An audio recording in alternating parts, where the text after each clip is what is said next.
So I'm sitting here contemplating, and I realized that there are two ways that I have found, that you can ruin a blessing from God. Two ways.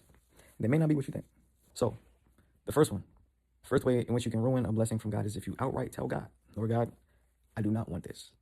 I choose not to have this. I choose to decline. That's one of the ways that you can ruin a blessing from God. We see that with the children of Israel rejecting Jesus. They said, Lord, this is the Messiah. We don't want it. We don't like this guy. We see it with that. Jesus mourned over Jerusalem and said, man, Jerusalem who kills the prophets. Nothing new. Now, the second way that you can ruin a blessing from God is through continual and consistent disobedience. Is if you are living a life of straight debauchery and continuing to disobey the commands and the laws of God. The book of Proverbs says, in keeping the laws, long life they will add to you. In obeying the commands of wisdom, a long life they will add to you. Now, we can look at the life of Samson, for example.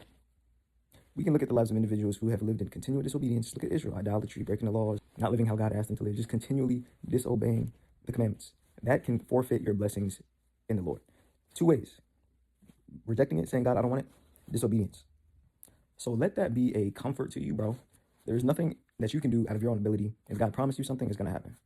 If God promised you something, it's going to happen. Unless you don't want it or you just disobey. You're living a life of disobedience. But you cannot ruin God's plan for your life. So let that be a comfort for you moving forward. There's nothing in your own power that you can do. Your inability to do something does not hinder God's ability to make it happen. Keep that in mind. And I also want to add, even if you've been living a life of disobedience, even if you've told God, Lord God, I do not want you, he will still pursue you. Because even when we're faithless, he's faithful. He can't deny himself. So you're never too far gone. Remember that. By grace. Peace.